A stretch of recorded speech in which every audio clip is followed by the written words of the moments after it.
friends, welcome back to our channel Green Home Lifestyle. কি খবৰ আপোনালোকৰ? আশা কৰোঁ আপোনালোক সকলোবোৰ ভালে আছে। আজি মই উৰুকা স্পেচিয়েল বাবে এটা মই লোকেল মুৰ্গীৰ এটা ৰেচিপি দিম। তেন্তে বলক আমি ভিডিঅ'টোলৈ আৰম্ভ কৰোঁ। ইয়াৰ ৰেচিপিটোৰ আৰম্ভণিতে মই ইয়াতে গোটা জিৰা আৰু গোটা ধনিয়া, তাৰ পাছত ইলাইচি, দালচিনি, লং দুটা, এটা শুকান জলকীয়া আৰু 3-4টা মান কাজু ইয়াতে মই পানীত তিয়াই থৈছোঁ।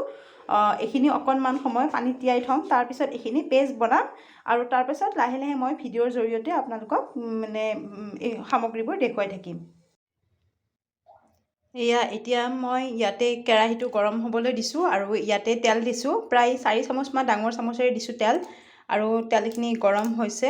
এতিয়া মই ইয়াতে প্ৰথমে দিম ইয়াত তেজপাত এখিলা, তাৰপাছত মই দিম দালচিনি সৰুছে এপিচ আৰু ইলাইচি মিডিয়াম সাইজৰ ইলাইচি দুটা দিছোঁ আৰু এইখিনি অলপমান লৰাই দিম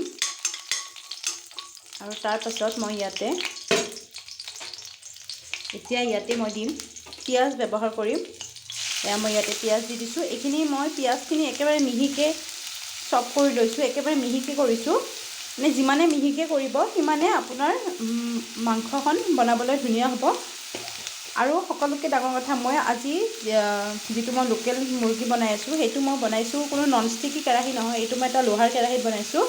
আৰু লোহাৰ কেৰাহীত বনালে মাংসখন খাবলৈ ধুনীয়া হয়, কাৰণ লোকেল চিকেনটো বনাওঁতে বহুতখিনি সময় লাগে আৰু সেইকাৰণে লোহাৰ কেৰাহীত বনালে আমাৰ স্বাস্থ্যৰ কাৰণেও উপযোগী হয় লোহাৰ কেৰাহীত। এতিয়া মই পিঁয়াজখিনি অলপ সময় ৰঙচুৱা হোৱালৈ ভাজি থাকিম একেৰাহে।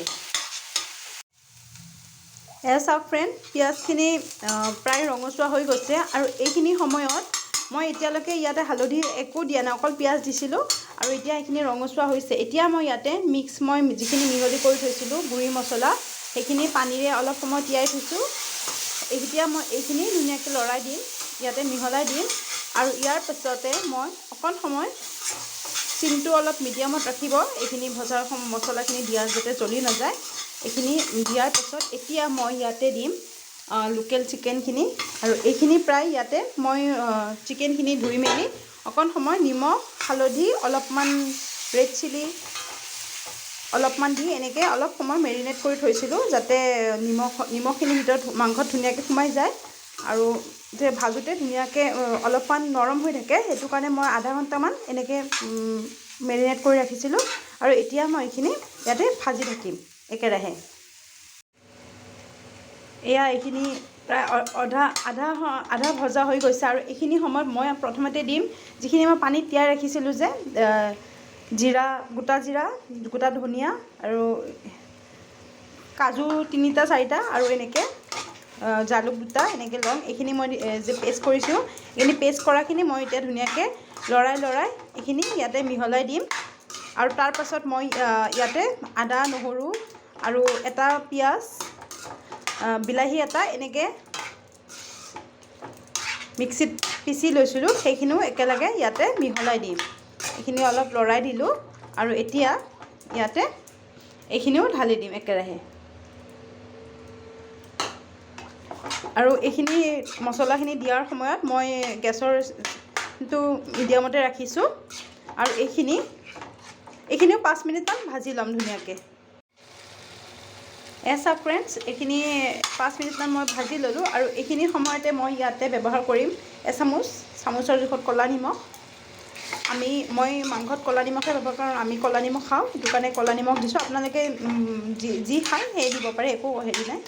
আৰু তাৰপাছত মই এচামুচ গৰম মছলাও দি দিলোঁ আৰু এইখিনি ধুনীয়াকৈ লৰাই থাকিম।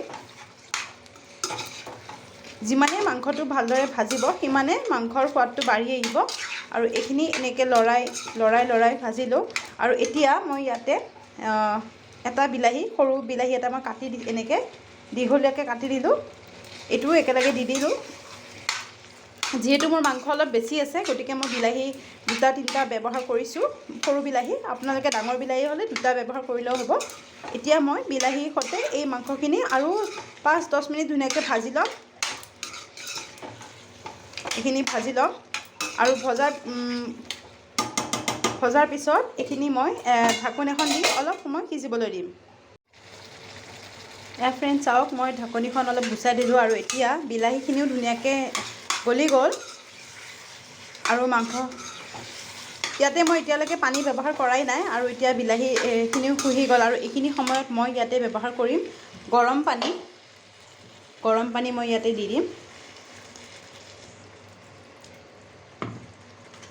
প্ৰায় এগিলাচ, সৰু গিলাচে এগিলাচ দিছোঁ আৰু এইখিনি ধুনীয়াকৈ লৰাই দি আৰু এতিয়া এইখিনি ঢাকোন মাৰি প্ৰায় 10 মিনিট সময় উতলিবলৈ দিম। ফ্ৰেণ্ডছ, এতিয়া মই ঢাকনিখন উঠাই চাওঁ মাংসখিনি আমাৰ কিমানখিনি হৈছে। প্ৰায় মোটামুটি হৈছে আৰু 10 মিনিটমান ঢাকি 10 মিনিট সময় আৰু অলপমান আমি সিজিবলৈ দিম। তাৰপাছত আমাৰ মাংসখন ৰেডি হৈ যাব। ফ্ৰেণ্ডছ, 10 মিনিট সময় হৈ গ'ল আৰু এতিয়া আমাৰ মাংসখন হৈ গৈছে আৰু এতিয়া মই লাষ্টত এটা ইনগ্ৰেডিয়েণ্ট দিম। মই ইয়াতে এচামুচ ঘি মিহলাই দিম আৰু লগালগ মই গেছ ষ্টভটো অফ কৰি দিম আৰু এতিয়া আমি মাংসখিনি এটা বাতিত বাকি ল'ম। চাওক ফ্ৰেণ্ডছ, মই মাংসখিনি এতিয়া এটা বাতিত উলিয়াই ল'লোঁ আৰু এতিয়া মই ইয়াতে কেইটামান ধনিয়াৰ পাত ছিটাই দিছোঁ, ধনিয়াৰ পাত দিছোঁ গাৰ্নিচিং কৰিবলৈ আৰু ইয়াতে মই কেইটামান পিঁয়াজ দি দিছোঁ, অলপ দেখিবলৈ ভাল লাগিব। আৰু আপোনালোকে এইখিনি ভাতৰ লগত গৰমে গৰমে পৰিৱেশন কৰিব। উৰুকা স্পেচিয়েল বুলি মই আপোনালোকলৈ এই ভিডিঅ'টো আগবঢ়ালোঁ। আশা কৰোঁ আপোনালোকে মোৰ এই ভিডিঅ'টো চাই ভাল পাইছে আৰু লগতে নিজেও উৰুকা বুলি বনাই চাব। ফ্ৰেণ্ডছ, যদিহে আপোনালোকে মোৰ এই ভিডিঅ'টো চাই ভাল পাইছে তেতিয়াহ'লে মোৰ চেনেলটোক ছাবস্ক্ৰাইব কৰিব, লাইক কৰিব, লগতে শ্বেয়াৰ কৰিব। তেন্তে আপোনালোকক সকলোকে ভোগালী বিহুৰ শুভেচ্ছা জনালোঁ আৰু আজিলৈ আপোনালোকৰ পৰা ভিডিঅ'টো বিদায় মাগিছোঁ। ধন্যবাদ।